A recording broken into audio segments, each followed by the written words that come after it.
institutions near us. I should add that Imperial's new White City Deep Tech campus, which is just a few miles from here, sits on the site of the UK-France exhibition of science, arts and industry in 1908, held in 1908, which was the first collaborative international exhibition hosted by our two nations and which attracted over 8 million visitors. Mr. President, Imperial is somewhat unique among the world's top-ranked universities by virtue of our focus on science, technology, engineering, medicine, and business, so-called STEM-B. Our founding mission, and I quote, was to be useful, which I think was a wonderful understatement of everything that Imperial has and continues to achieve through its education, its research, its innovation, and its entrepreneurial activities.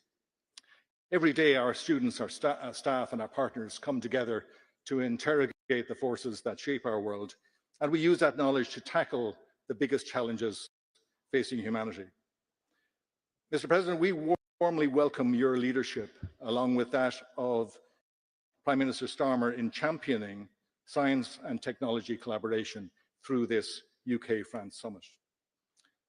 At Imperial, we're very proud of our long history of collaboration with France, and we're acutely aware that it's only by combining our research capabilities and by closer collaboration with other European and international partners that we come close to the scale and impact of the very big research ecosystems of USA and China.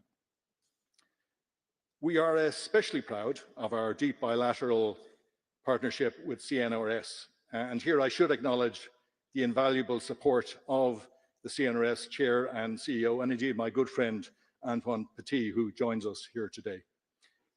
We're delighted that today's event also marks the launch of the Imperial CNRS Ayrton Blériot Engineering Lab, shortened to ABLE. The lab is named for the British physicist Hertha Ayrton, the first woman elected to the Institution of Electrical Engineers, and French aviator Louis Blériot, who made the first successful flight, of course, across the English Channel in 1909. And fittingly, this international research lab is designed to harness the power of AI, of emerging technologies, and of engineering to tackle the grand challenges of sustainability and resilience. As you, Mr. President, and Prime Minister Starmer have highlighted, AI has the potential to transform our economies and our societies for the better. So we're especially pleased, as an institution that hosts over 500 AI researchers, and indeed recently launched a new school of convergent science focused on human and artificial intelligence.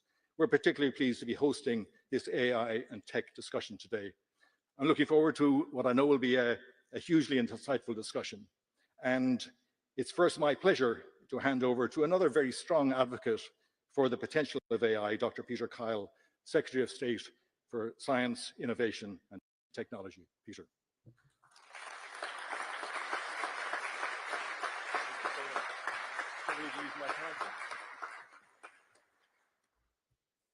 I'm very grateful for the introduction. It's the first time I've ever been introduced using my doctor title, so I'm going to come back here more often.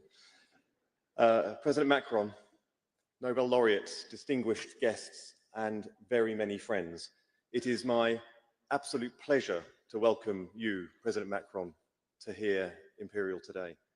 Mr. President, we met briefly at the successful AI Summit in Paris earlier this year. Your speech to Parliament yesterday was both inspirational, but also instructive on the need to invest in key technologies of the future, including AI, space, and quantum. The UK and France are Europe's two leading tech and AI nations. Our collaborations and cooperation, our indeed friendship, strengthens our mutual endeavour. Britain's tech sector is worth $1.2 trillion, home to 170 unicorns in a world of fierce competition, increasing conflict and uncertainty. It is essential that Britain and France collaborate and cooperate to the mutual benefit of our people, our industry, and indeed the continent itself. As like-minded allies, we must work together in the race for development of critical technologies. Otherwise, we will lose out to our adversaries. We know that working with France and other European partners on tech strengthens our own domestic tech sectors. That's why we're launching a supercomputer partnership between the Bristol Centre for Supercomputing, the home of Isambard AI, and the leading French AI factory, Gency. That partnership supports the AI Opportunities Action Plan, turbocharging breakthroughs in AI, transforming public services, and improving lives. It's why we are developing the AI Research Partnership between Oxford, Cambridge, and the Southleigh Cluster to focus on advancing AI research, education, and innovation, strengthening our common research capabilities and contributing to the wider AI landscape. It's why the UK joined the Euro High Performance Computing Partnership just last year as part of our integration into Horizon Europe, expanding European collaboration on compute. This will enable the UK and French researchers to build larger, more complex AI models, shortening development cycles, accelerating innovation, and creating high-skilled jobs across both countries. And it's why we value deepening collaboration between our respective AI security institutes. And we are building on our close relationships in civil defense institutions, including NATO. We are forging new partnerships for delivering spaceports. We're collecting data to observe the effects on climate change. And we are building resilient and innovative positioning, navigation, timing systems to contribute towards European collective security. The United Kingdom government recently allocated £86 billion for research and development to fund innovations from new drug treatments to AI breakthroughs to grow the UK economy. And I am pleased to see that our confidence in Britain's potential is shared by French investors and the UK's AI sector. The aerospace and defence giant Thales is announcing £40 million of AI-focused R&D investment. Innovate startups like Command AI are investing £35 million in the UK, helping secure the defence capabilities, and Mistral are doubling their office space and their work programme in London. At the same time, British tech companies are winning tens of millions of pounds in significant contracts with France. Corporates, safeguarding jobs and driving economic growth here at home, including Synthesia's new partnership with Decathlon to create new AI avatar labs. 11 Labs collaboration with TV stations like M6 and TV5 Monde, and Darktrace's contract with GL Events, a French major events operator. Thank you again, Mr. Macron, Mr. President, for honouring us today with your presence. It is my deepest and most sincere wish that our two nations continue working together to deepen our science and our technology partnership and to unlock ever greater opportunities for both of our nations. Thank you.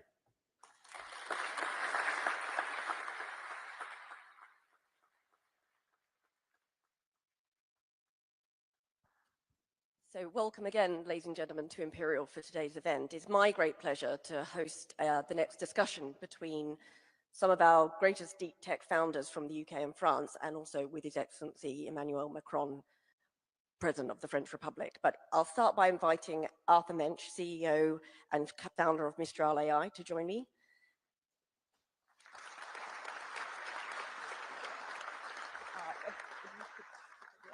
And then I'd like to invite Sir Demis Hassabis, co-founder and CEO of Google DeepMind and Nobel laureate.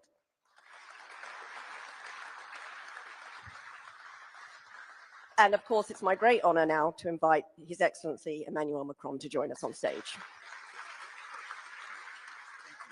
Thank you. So my first question for you, President Macron.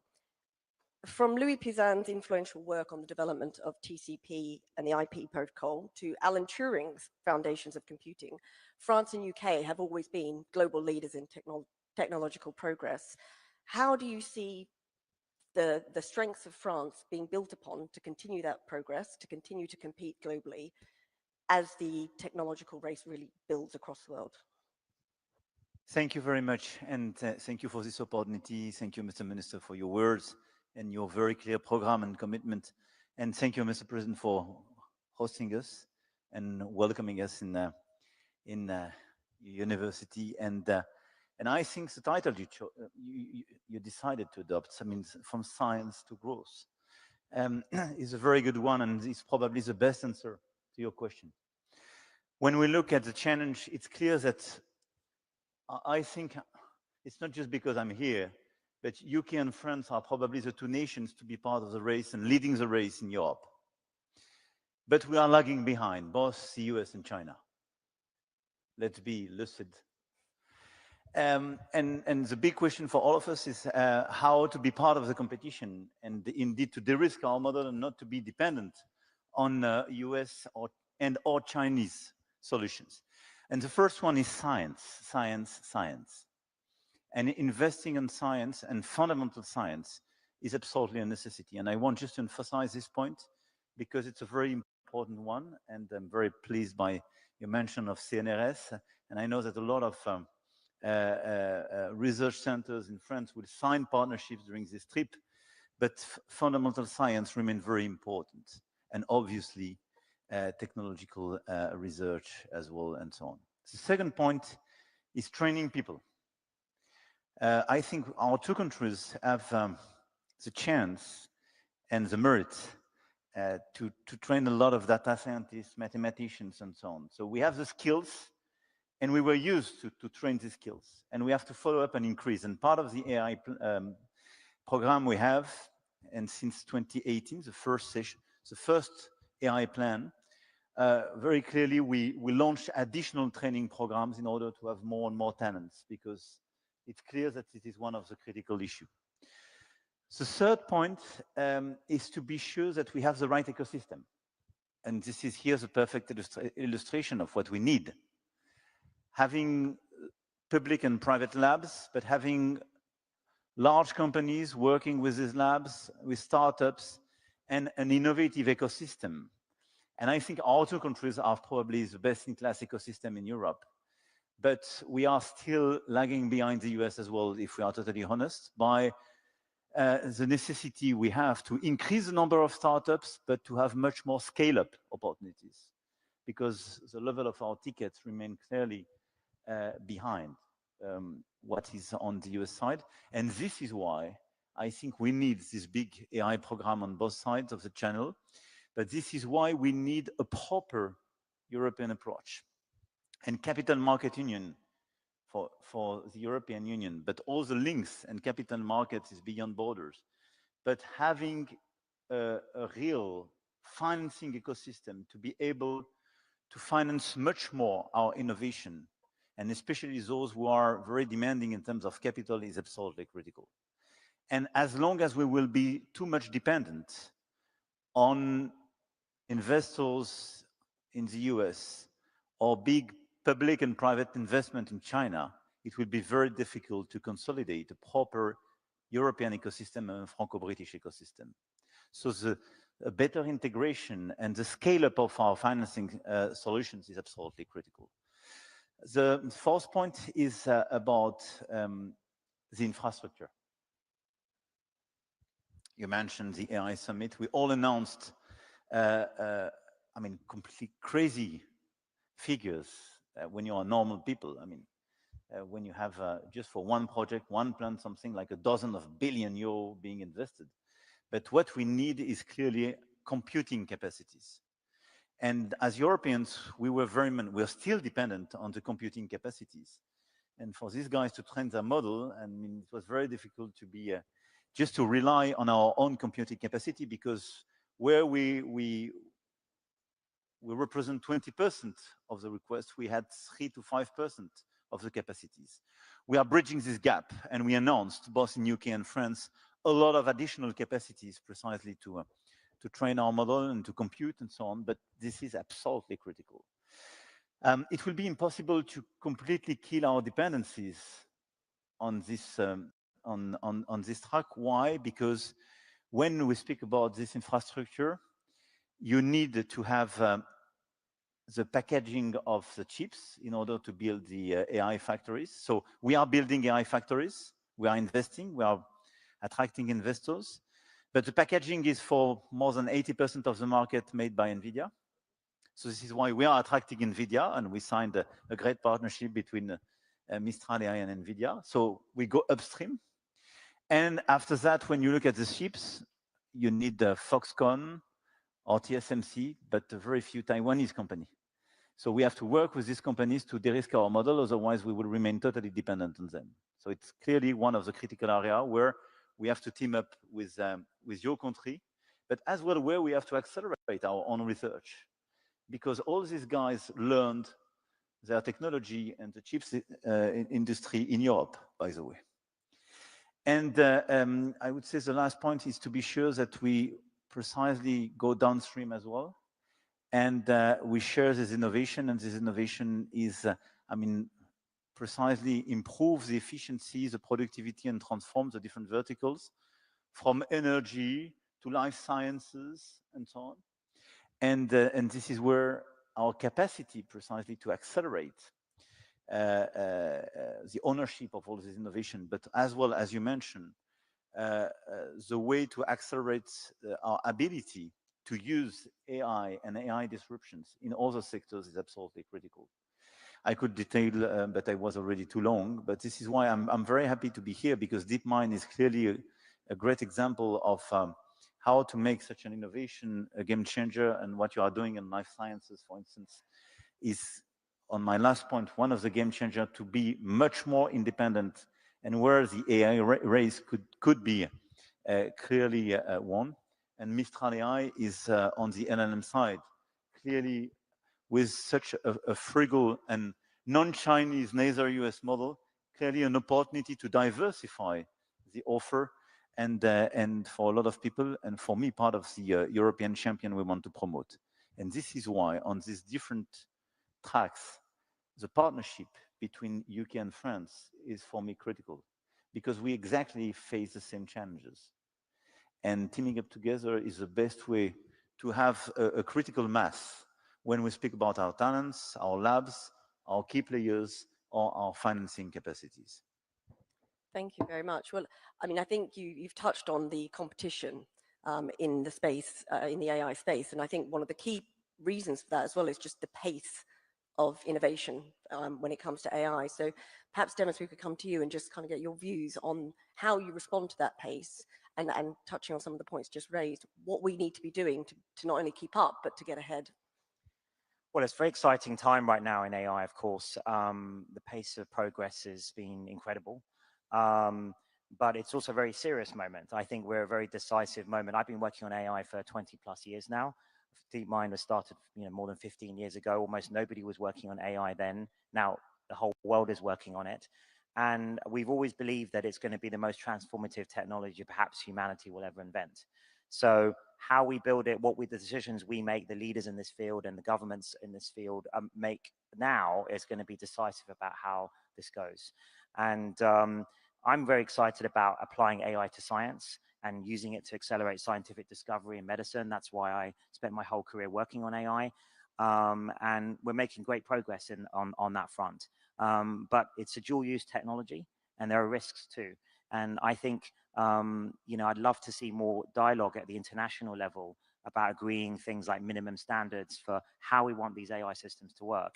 And I've been saying for a long time, and we've been talking with President Macron for a long time, maybe even 10 years ago now, about if you want to influence how this debate goes on the global scale, you have to also be in the lead technically to have a seat at the table.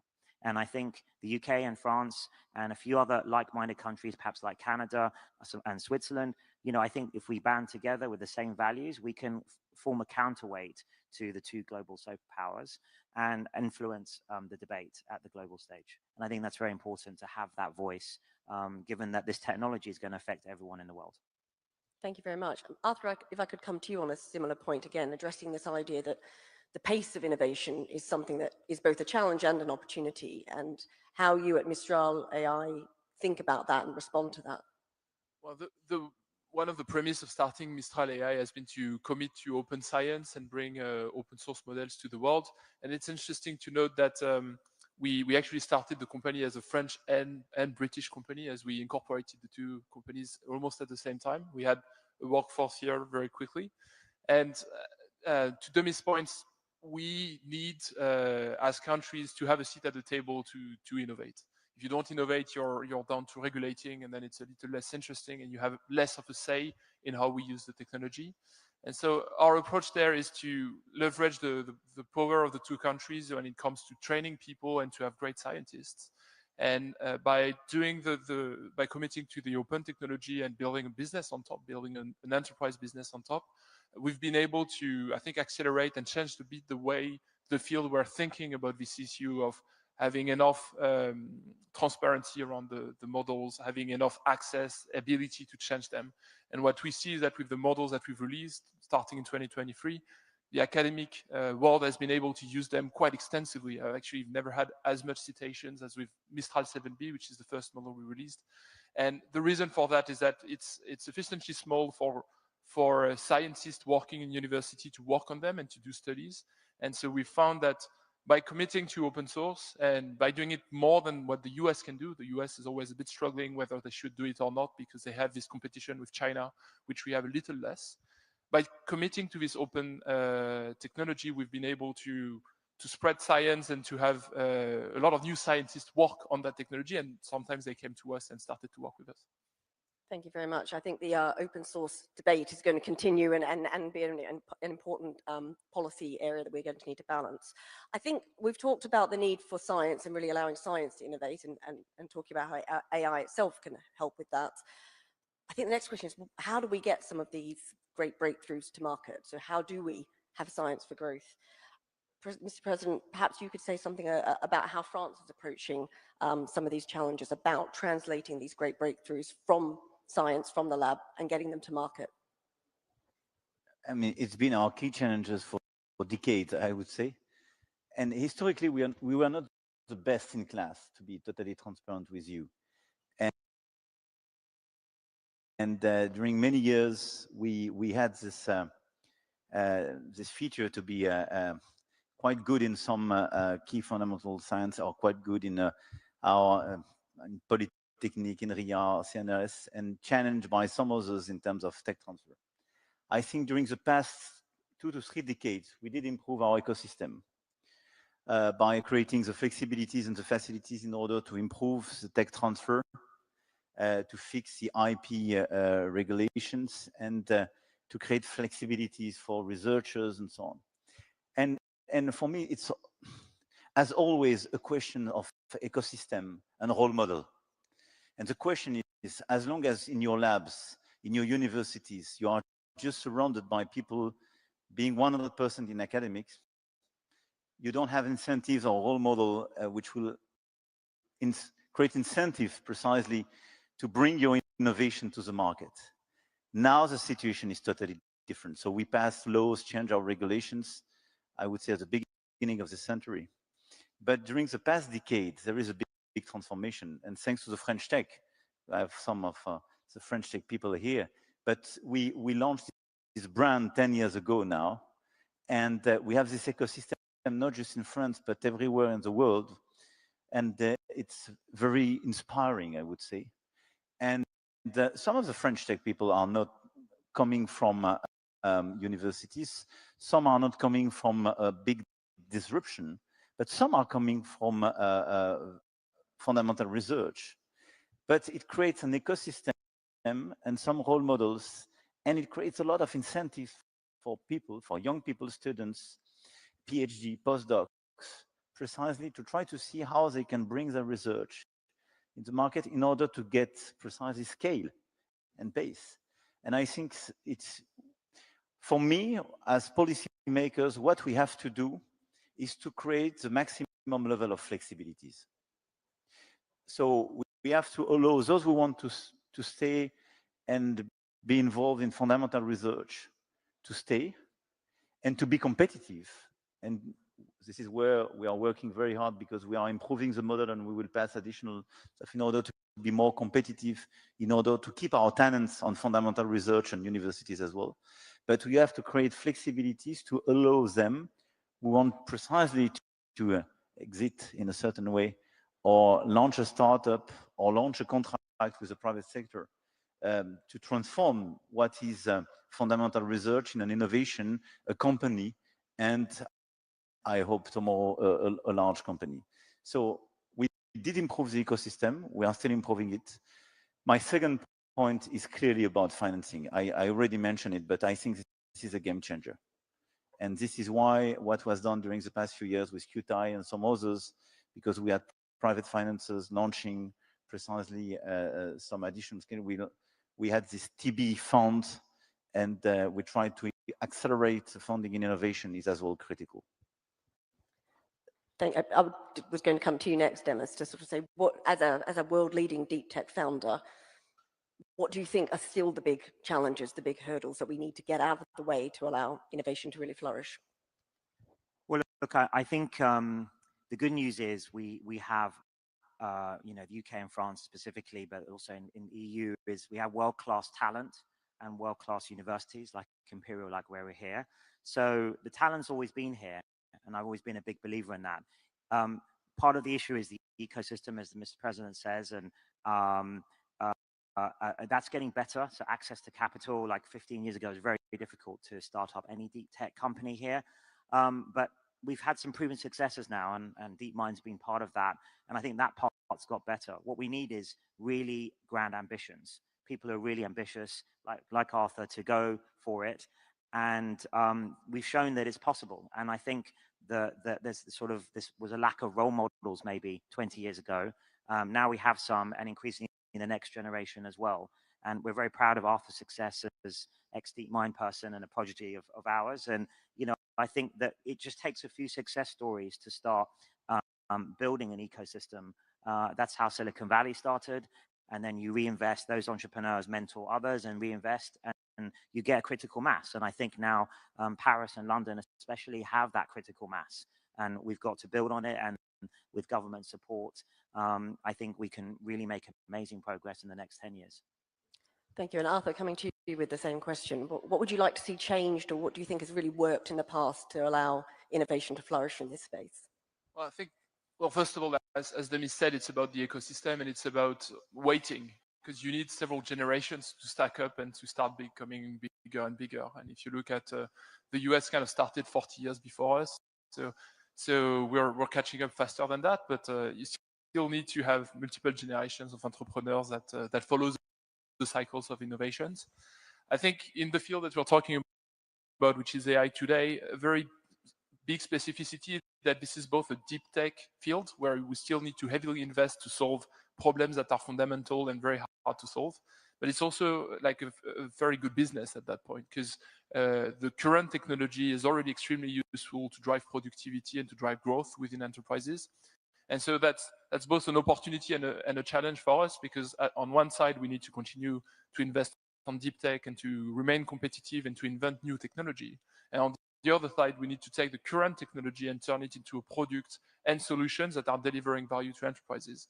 And so we need to think about it from first principles, but the good thing is that it also allows to have new sources of financing, because there's growth involved. What that means is that there's a meaningful business model, and it justifies doing these deep tech investments in AI, which maybe 15 years ago were a little harder to justify.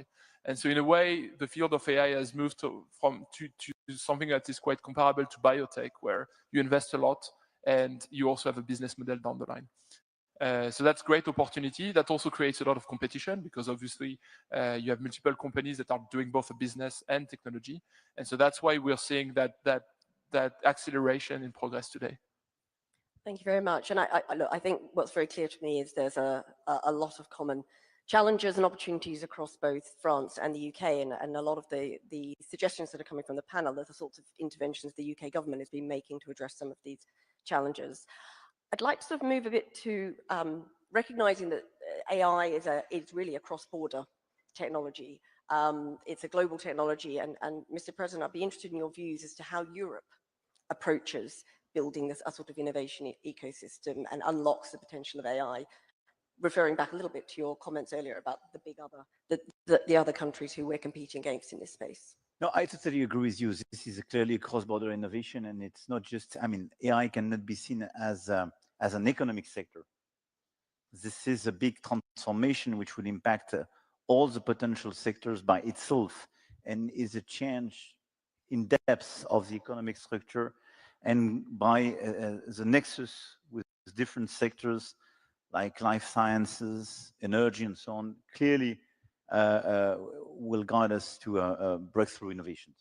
So there is no other way than looking at AI as a global trend. The problem when you look, and it has what we have to preserve, because it's very important to preserve the global approach, because this is the most efficient way to deal with our key issues. And if we want to fix our energy challenges, our life science challenges, we have to bring all the potential brains and innovations all together at a global scale.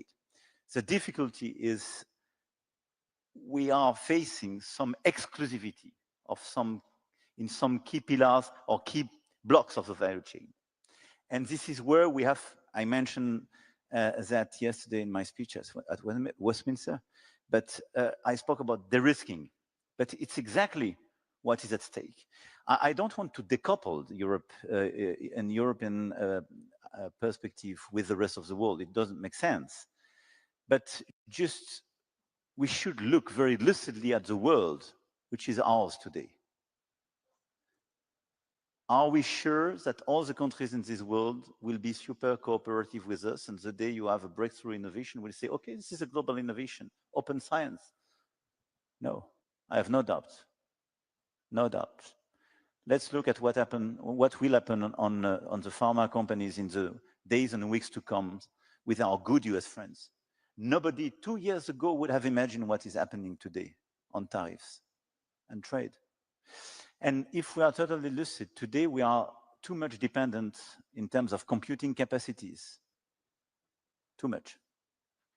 So clearly we have to work very hard. So we need to facilitate and clearly endorse the fact this is a global approach and this is a cross-border innovation trend, yeah? But we have to de-risk ourselves on computing capacities, number one. We have to de-risk ourselves on chips, because we are too much dependent on some Taiwanese companies. And we have to build our own capacities on energy. I didn't mention that, but it's absolutely critical. We are good partners on energy with your country, and tomorrow in the summit, we will revert on this critical issue.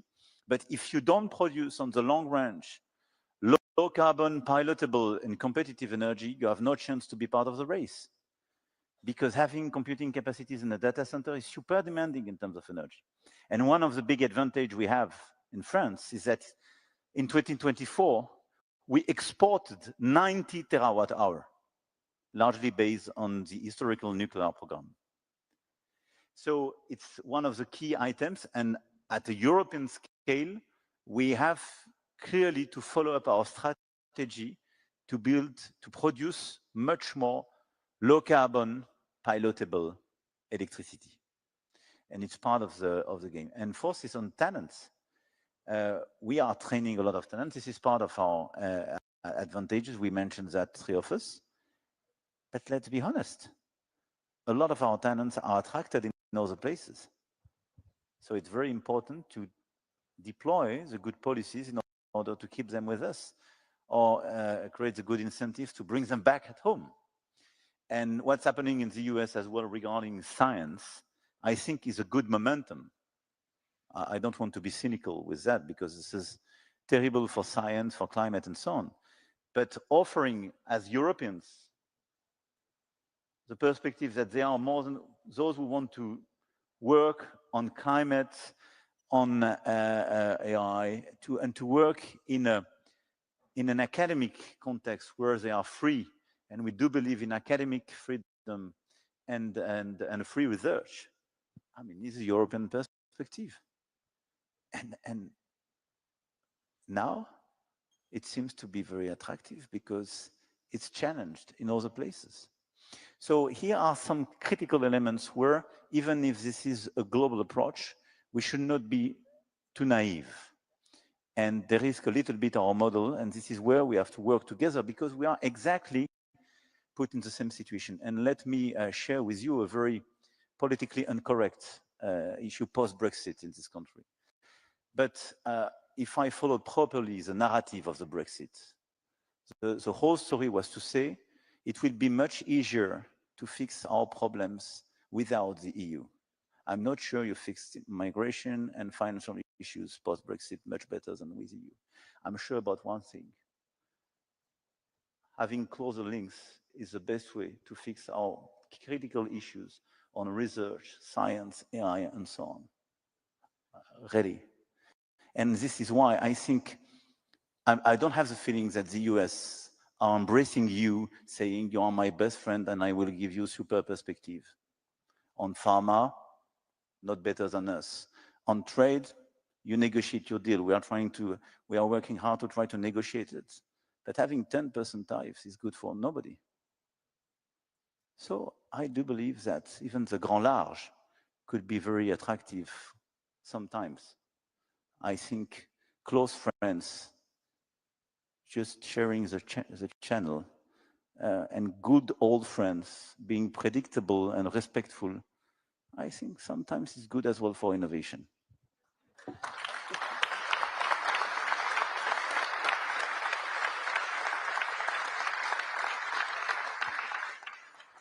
I was about to say that I'm sure I speak on behalf of everyone in this room to say we're absolutely delighted to be reassociated with Horizon Europe on behalf of the research and innovation community. If I could perhaps end by going even more global, we've had the London AI Summit and we had the Paris AI Summit, and next year we'll all be in India for the Indian AI Impact Summit. If I could start with you, Arthur, and come down the line, it would be great to end with an understanding of what you want to see on the agenda and what you hope the outcomes of that summit are. I think we need to start thinking about how AI is affecting democracies and how this technology, which brings a lot of benefits, can be used both ways when it comes to addressing citizens' needs. And so what we've started to do as a company is to really work with public services to put the technology into the hands of citizens. But there are also ways in which this technology can be used as an influence tool in a way that might be not transparent enough for the upcoming elections. And so I would like to see that being put on the agenda personally, because I think it's going to have effects on the upcoming elections.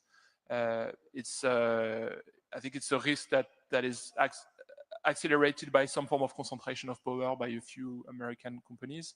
And so we need to look into that, and we need to make sure that we have enough transparency there. It's one aspect. And then I would say, again, look at the benefits, look at specifically in India how that could be helpful. I'm thinking about this is a technology that can facilitate access to services, including healthcare services, including better employment, having a better connection to the state and a better acceptance of the state rules as well can be really facilitated by AI, and we can dive into it more and have very precise proposals that are grounded into the science that we've done. Thank you. And Demis? Look, I think the first two, the Bletchley Park and the Paris summits were very successful, and I think very looking forward to the next India summit. This kind of international dialogue is critical, I think, for AI, and I think I agree with everything that the president said about it's great to see UK, France, and UK EU cooperation rising. I think that's going to be incredibly important in many fields, but especially AI, to these shared value systems we have, trying to balance the opportunities with the risks in a sensible way. We always talk about being bold with the opportunities in science and medicine. It's going to be incredible things in energy that AI is going to bring, and we have to embrace that economically and scientifically. But we've also got to deploy it in a responsible way for the benefit of the world. And I think the UK and France and convening those two summits and the next one have got a big part to play in that. So really looking forward to the next one. Thank you. And Mr. President, if we could hear your views for the summit. Look, I totally share what was just said.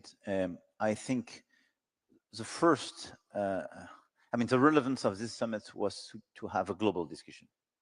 And I think it's very important not to divide this world between North and South, and to have US on one side, China on the other side, and the rest of the world, I would say. And I think this series of global discussions first allow people to team up in a certain way, share the same views about opportunities, but as well the main concerns.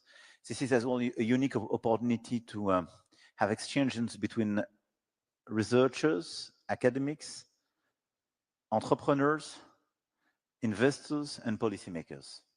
And this is a relevant ecosystem at a global scale if we want clearly to guide, if it's possible to guide, but as well to accompany the AI innovations where we want, by the way.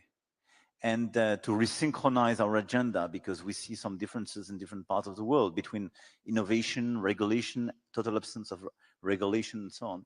And it's important if we want precisely to be part of this race, but as well to have an AI at the service of humanity, to share this discussion and to be sure first that AI by design in a certain way goes in the right direction, and that the policymakers have the sufficient level of ownership and understanding of all these innovations, and to try to see together how to build the most efficient and ethical ecosystem.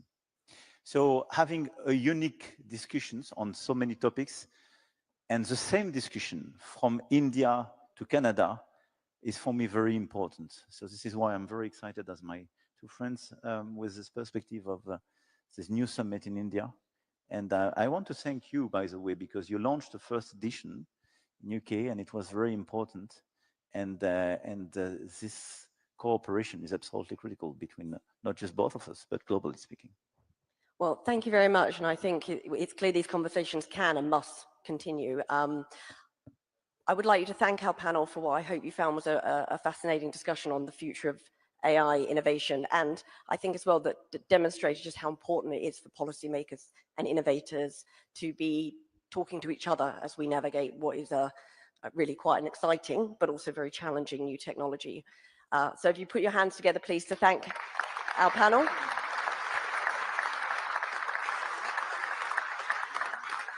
And if I could just ask everybody to remain in their seats just for a few minutes, and then we'll be allowing everyone to leave the venue. Thank you.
you.